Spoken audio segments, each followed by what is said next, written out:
Les femmes glamour, les femmes luxueuses, bonjour.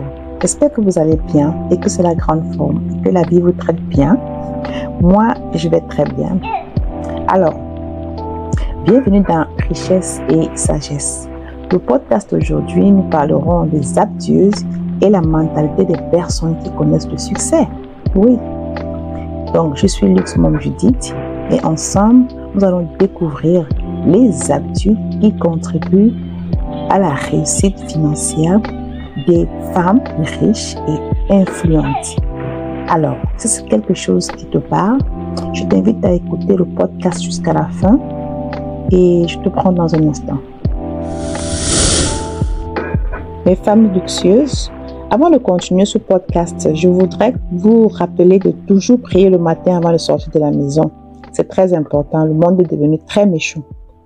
Alors, lorsqu'il s'agit de créer de la richesse, les femmes riches partagent certaines habitudes qui les distinguent. C'est pour ça qu'on les appelle les femmes riches, parce que leur habitude et leur attitude est très différente de tout le monde. Donc, nous allons commencer avec l'éducation financière. C'est la première habitude, l'éducation financière. Vous savez, quand tu n'as pas l'éducation financière, tu ne peux pas sortir de ta situation précaire parce que l'éducation financière, c'est la clé. C'est très important de se documenter sur cette éducation financière. Je vous invite vivement à le faire. Ça va beaucoup changer votre mentalité et votre façon de gérer votre argent. Les femmes riches comprennent l'importance de la littératie financière et elles cherchent activement à acquérir des connaissances sur l'investissement. L'investissement, c'est où votre argent va vous multiplier. C'est où l'argent est planté. C'est-à-dire que quand tu fais des investissements, c'est la chose qui va assurer tes vieux jours en fait.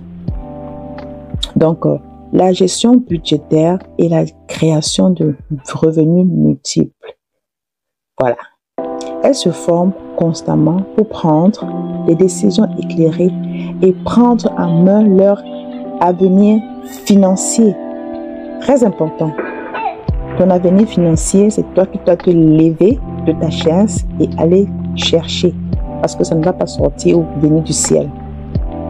La deuxième habitude dont nous parlerons est la fixation d'objectifs. Les femmes riches ne font rien au hasard. Elles se fixent des objectifs. Comme luxueuses. Les femmes qui réussissent se fixent des objectifs financiers clairs et précis. Il n'y a rien de hasard. Il n'y a rien de hasard. Le hasard n'existe pas. Vous voyez un peu. Si tu fais quelque chose au hasard, tu n'auras que le résultat à peu près aussi au hasard. Donc, les femmes riches, elles savent où elles veulent aller et créer un plan pour y parvenir. Que ce soit épargner pour la retraite, créer une entreprise ou investir dans l'immobilier, elles ont un plan et travaillent avec diligence pour atteindre leur objectif. Tout est tracé, tout est budgétisé, tout est bien pensé. Il n'y a rien au hasard. Quand la première attitude est bien posée, ensuite, les femmes riches accordent la priorité à leur bien-être financier. Elles établissent les habitudes financières saines, telles que la gestion budgétaire, le suivi des dépenses et la vie selon leurs moyens. Elles ne vont pas vivre au-dessus de leurs moyens, elles ne vont pas vivre le tape à l'œil parce qu'elles savent où elles vont. Vous avez compris ça? Selon leurs moyens. Voilà. En étant consciente de leur habitude de dépenses et d'épargne. Donc, tu dépenses et tu es conscient de que tu dois épargner. Elles peuvent accumuler de la richesse au fil du temps. Quand tu dépenses et que tu épargnes, tu peux rêver. Oui, tu peux rêver. Tu peux croire que la richesse est en route. Mais si tu dépenses, plus que tu n'épargnes, bye bye à la richesse. Ok, mes femmes luxueuses, c'est très important d'épargner plus et de contrôler ses dépenses. Une autre habitude qui contribue à leur réussite est la capacité à prendre des risques calculés. Il y a beaucoup de personnes qui ont peur de prendre le risque. Tu ne prends pas le risque, tu n'auras pas de résultat. Ok? Les femmes riches comprennent que de grandes récompenses impliquent un certain niveau de risque. Qui ne risque rien n'a rien. Un adage a dit ça. Il faut risquer, mais il faut que le risque doit être bien calculé. Pas un risque au hasard. Donc, elles sont prêtes à sortir de leur zone de confort. Il y a beaucoup de personnes qui sont confortables dans leur zone. Confortables. Tant que tu ne sors pas de ta zone de confort, tu ne vas pas vivre la vie de richesse. Oui, tu vas vivre une vie médiocre, une vie simple, une vie normale. Donc, si c'est à ça que tu aspires, alors vas-y. Donc, elles sont aussi prêtes à investir dans des opportunités et à tirer parti de leurs ressources pour créer de la richesse. Elles ont confiance en leurs capacités et elles embrassent le potentiel de croissance. Si tu ne risques pas, tu ne pourras pas gagner grand. Mais ici, je dirais que avant de risquer, il faudrait se documenter. Parce qu'il y a des personnes qui vont simplement entendre « Oh, il y a un investissement à faire là-bas. » Et aveuglement, ils vont aller investir. Non, tu te documentes, tu cherches à savoir de quoi il s'agit et tu comprends les risques qui viennent avec. Et tu te lances. Et voilà. Donc, le réseautage et la construction de relations sont une habitude clé parmi les femmes aisées. Parce qu'elles comprennent la valeur des connexions et elles recherchent activement des opportunités de collaboration et d'apprentissage auprès des autres. Vous savez, ce n'est pas en restant à la maison que tu vas avoir des connaissances. On ne reste pas à la maison et on espère être riche. Elles s'entourent des personnes qui partagent les mêmes idées. Il y a beaucoup de personnes qui aiment bien rester dans leur même cercle. Tu restes dans ton même cercle, tu ne vas pas grandir. Il faut sortir. Il faut sortir de sa zone de confort. Alors, elles ont accès à des informations précieuses, à un mentorat et à des partenariats commerciaux potentiels. Surtout ici, je vais m'adresser beaucoup plus aux Africains. Nous, Africains, nous avons toujours tendance à rester dans le même cercle d'amis, les mêmes endroits que nous fréquentons, les mêmes réunions, les mêmes choses. Comment tu vas faire la même chose et tu vas expecter quelque chose de différent? Pour avoir des connexions et pour avoir des informations précieuses, vous devez sortir. Vous devez aller dans les conférences, les charités, les endroits comme le golf. Quand vous apprenez que, il y a un séminaire quelque part, allez-y. Il y a un dîner quelque part, des grands dîners. Vous allez rencontrer des personnes de dignité là-bas. Et quand vous arrivez quelque part, cherchez à avoir au moins 1 ou 2 bons contacts. Les voyages. Il y a des personnes qui ne voyagent pas. Ils sont toujours sur place. Apprenez à voyager. Même si c'est d'une ville à l'autre. Apprenez à voyager, mes femmes luxueuses. On ne reste pas à la maison et on attend des connexions. C'est très important. Le réseautage et la construction de relations, c'est des choses que vous devez cultiver ça en vous. Donc, on va passer à une autre habitude des femmes riches. Alors, mes luxueuses, les femmes riches ont une forte éthique de travail et n'ont pas peur de travailler dur. Oui, elles n'ont pas peur de travailler dur. Elles sont dévouées disciplinés et persévérants dans la poursuite de leur objectif.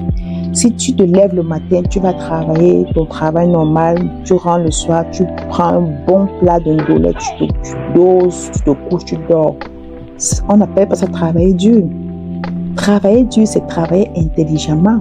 Le travail physique, c'est pour les personnes qui n'utilisent pas leur intelligence. Vous comprenez un peu, non? Les femmes riches travaillent dur, mais pas le travail physique, c'est un travail intellectuel, c'est-à-dire qu'elles cherchent des connaissances, elles se déplacent, elles cherchent à savoir de quoi il s'agit, elles apprennent, elles se documentent. C'est ça qu'on appelle travailler dur, parce que ce travail est beaucoup, comment on dit ça, time consuming, ça prend beaucoup de temps. Donc c'est un travail qui t'assoit peut-être des heures devant ton computer pour chercher à savoir comment gérer ou comment faire comment aboutir avec ce projet en fait. La lecture c'est quelque chose qui prend beaucoup de temps. Il y a beaucoup de personnes qui préfèrent aller travailler physiquement dur, mais qui ne veulent pas utiliser leur tête, leur intelligence pour acquérir et transformer leur connaissance en richesse. Donc c'est très important. Les femmes riches, c'est des personnes qui travaillent très dur et elles travaillent très longtemps, c'est-à-dire qu'elles ne dorment pas. Oprah, la femme la plus riche du monde, ou bien l'une des femmes les plus riches du monde, elle a dit dans un document une fois, elle se réveille très tôt, 6 heures, Oprah est debout. Je dis bien, elle est l'une des femmes les plus riches du monde. Elle est debout à 6 heures. Et elle dort tard, à 22 heures. Donc, c'est pour dire que toi qui vas aller travailler 2, 3, 4 boulots, tu rentres, tu dors là. C'est parce que justement, tu ne veux pas utiliser ton cerveau, ton intelligence pour travailler sur la richesse. Parce que le travail physique ne pourra pas te donner la richesse. C'est le travail de pauvre.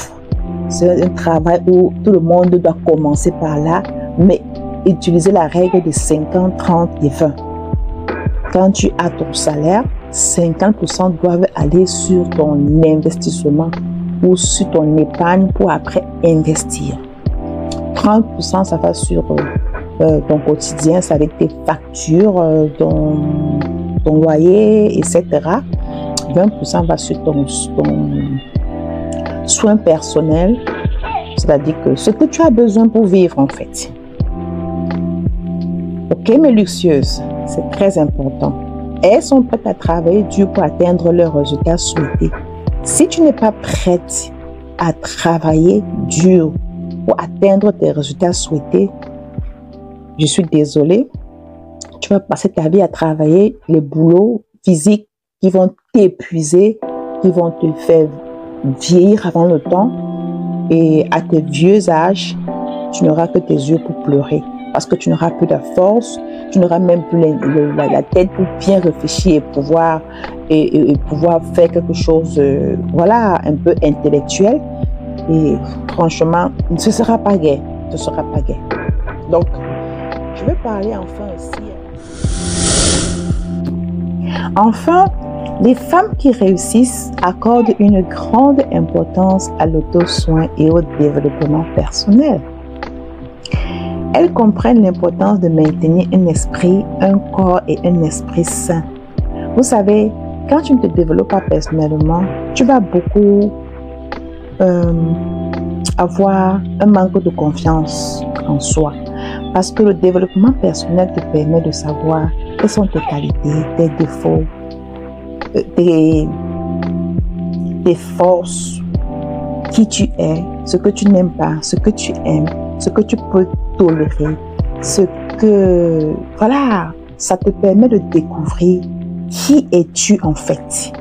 Et quand tu as découvert qui es-tu en fait, ça te permet de mieux comprendre et de savoir qu'est-ce qu'il faut faire, comment faire et quand le faire. Sur quoi commencer à travailler, sur quoi effacer, vous comprenez un peu ce que je veux dire. Donc c'est important de se développer personnellement. Il y a des personnes qui ne veulent pas se développer personnellement. qui veut rester dans leur zone de confort, qui veut se contenter de ce qu'elles sont en ce moment et ce qu'elles connaissent, voilà, et les défauts qu'elles ont, elles ne veulent pas changer. Non. Et entre-temps, quand tu ne te développes pas personnellement, tu vas passer le temps à te plaindre, à dire que telle personne, les gens ne m'aiment pas, le monde est méchant. Tu vas toujours voir comment on ne te traite pas bien. Alors qu'en fait, c'est toi le problème. C'est parce que tu ne t'es pas développé personnellement. Quand tu te développes, tu comprends tout de suite. Quand quelque chose arrive, tu comprends, ah non, ok. Tu vois les choses du bon sens. Tu prends les choses positivement. Tu es juste positif dans tout et pour tout.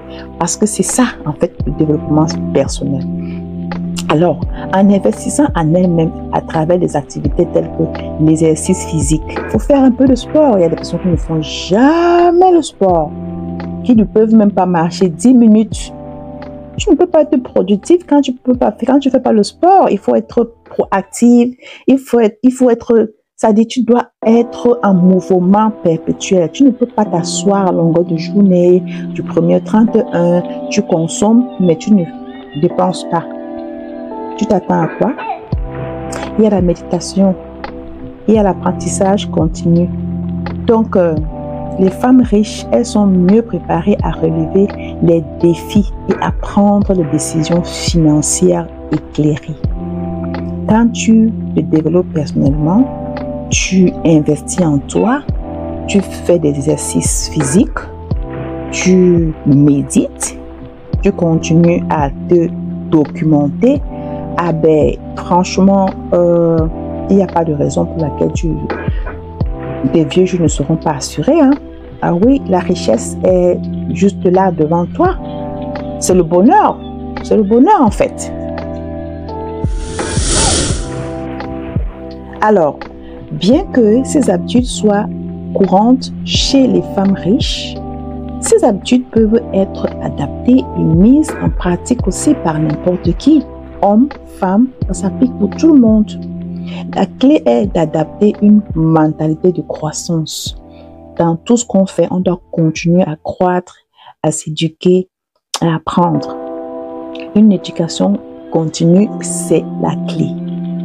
Passer à l'acte pour atteindre le succès financier. Il y a beaucoup de personnes qui rêvent, qui veulent, qui pensent, mais qui ne passent jamais à l'acte. Qui procrastinent, qui se couchent, qui dorment, qui envient des autres, qui se plaignent, qui trouvent que c'est trop dur, c'est comme si, c'est comme ça. Non, tu peux bien penser, rêver, vouloir.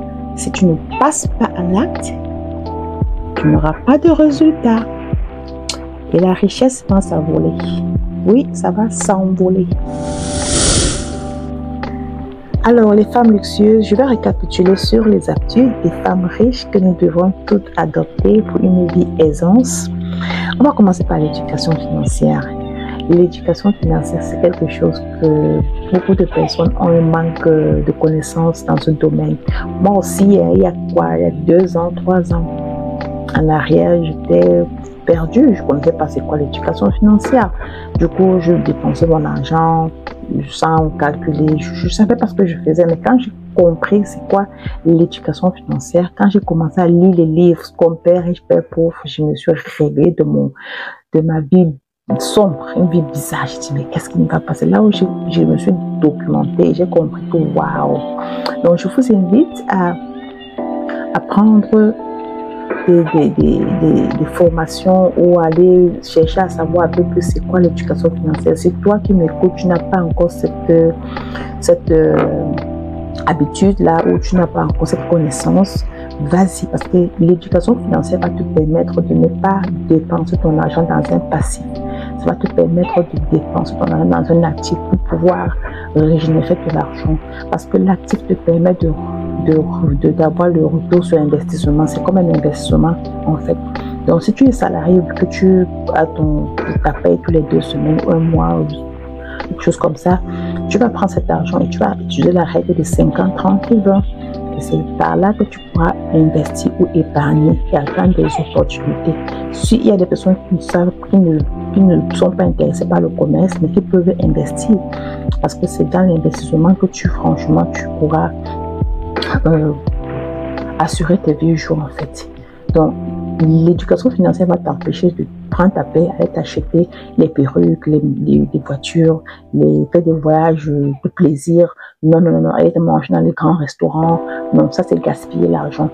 Tu prends ton argent, tu épargnes ou tu investis et tu attends le retour sur investissement. C'est après ce retour-là, ou quand tu as ton bénéfice, ton profit, c'est ce profit qui te permet de vivre la vie que tu désires.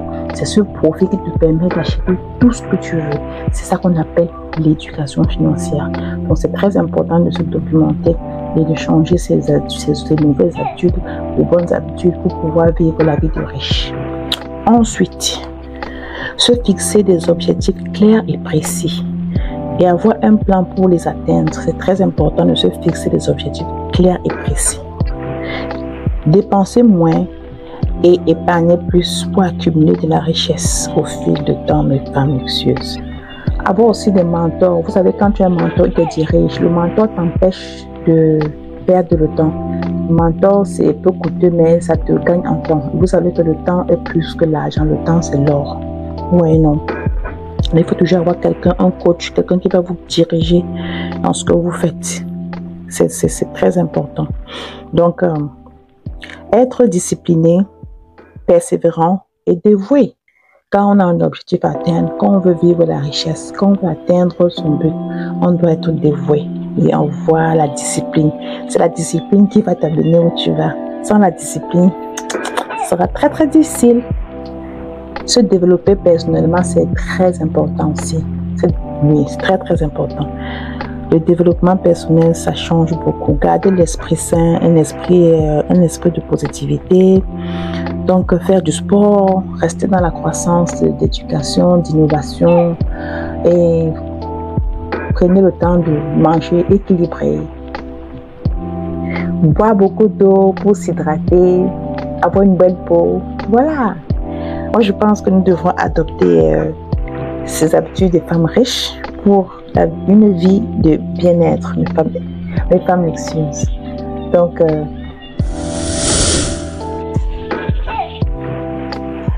alors, cela conclut notre podcast aujourd'hui sur richesse et sagesse. Merci de m'avoir accompagné, mes luxueuses. Rappelez-vous que ces habitudes sont à votre portée également. C'est pour tout le monde. Hommes, femmes, voilà. Restez inspirés. Fixez-vous des objectifs du plus petit au plus grand. Éduquez-vous et sachez que vous pouvez construire votre propre réussite financière. Pour cela, je vous invite à lire le livre Père riche, Père pauvre, parce que c'est un livre qui vous montre pourquoi les riches seront toujours riches, pourquoi les pauvres resteront pauvres, et la classe moyenne, voilà. Donc, c'est un livre absolument à lire. Ce livre va changer votre philosophie de la vie, va vous permettre de prendre de bonnes décisions et de travailler sur votre richesse.